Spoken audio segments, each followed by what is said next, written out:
warahmatullahi wabarakatuh. Halo semuanya, perkenalkan nama saya Alda Nyamsari. Saya merupakan salah satu mahasiswi Fakultas Ekonomi dan Bisnis Islam Institut Agama Islam Negeri IAIN Bone. Dan saya merupakan salah satu mahasiswi Prodi Perbankan Syariah kelompok 6. Oke teman-teman, di sini saya akan membahas mengenai finansial teknologi atau yang lebih dikenal dengan fintech. Nah, pertama, di sini saya akan menjelaskan kepada teman-teman sekalian mengenai pengertian dari finansial teknologi itu sendiri.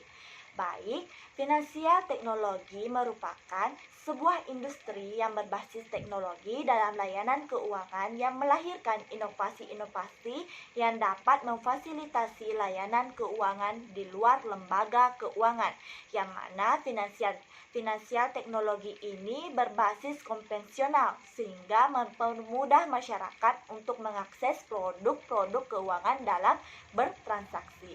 Nah, untuk finansial teknologi ini atau fintech ini ada beberapa jenis yang mungkin sudah familiar di kalangan masyarakat. Yang mana di sini fintech ini ada yang namanya OVO, Dana, Shopify, QRIS ataupun layanan digital lainnya. Nah, adapun 3 sektor fintech di Indonesia. Yang pertama itu ada namanya pembiayaan dan investasi. Dan yang kedua ada namanya digital banking. Dan yang terakhir ialah asuransi.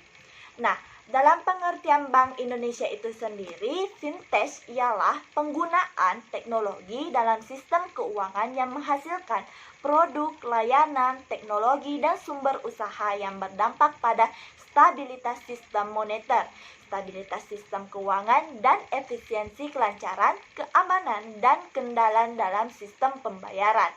Nah, di finansial teknologi itu sendiri ada suatu asosiasi yang dibentuk, yang mana asosiasi ini bernama Asosiasi Finansial Teknologi.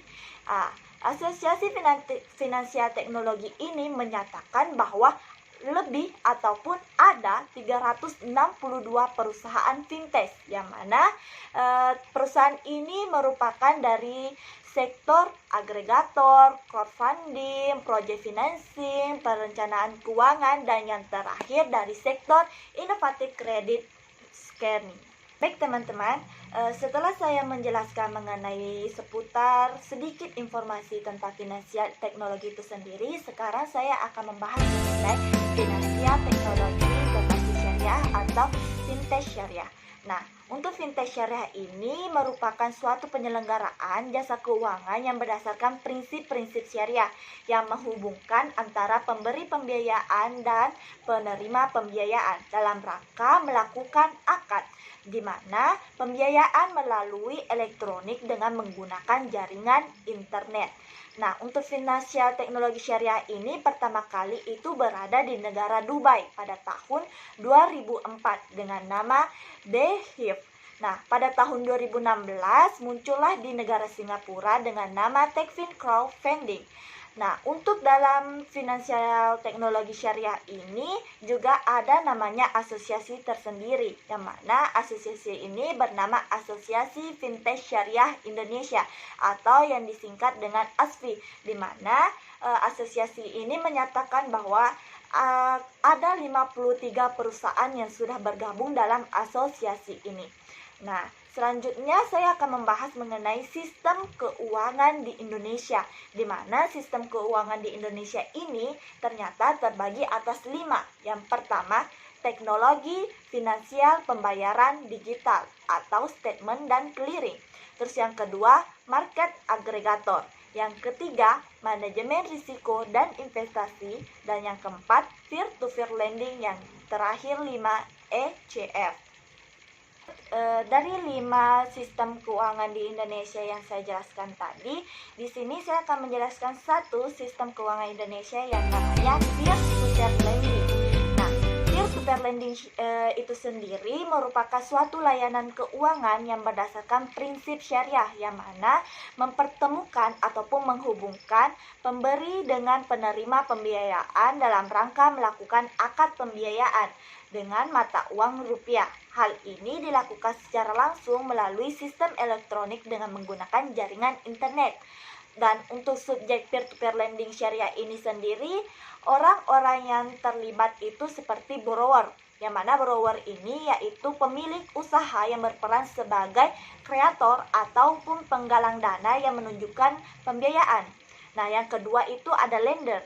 Nah, lender ini yaitu para donatur ataupun yang menyediakan dana atau yang dikenal dengan investor. Dan yang ketiga yakni perusahaan yang mengelola platform sebagai media penghubung antara pihak satu dan pihak kedua. Baik teman-teman, itulah penjelasan singkat mengenai seputar finansial teknologi, di mana yang pertama tadi saya sudah menjelaskan pengertian dari finansial teknologi itu sendiri, dan yang kedua saya menjelaskan mengenai finansial teknologi syariah, dilanjut dengan sektor-sektor keuangan yang ada di Indonesia, dan terakhir saya menjelaskan mengenai peer-to-peer lending. Nah, semoga apa yang saya sampaikan ini mudah-mudahan memberi manfaat terutama kepada saya dan juga kepada para penonton yang menonton YouTube saya ini. Terima kasih telah menonton. Sekian dari saya. Wassalamualaikum warahmatullahi wabarakatuh.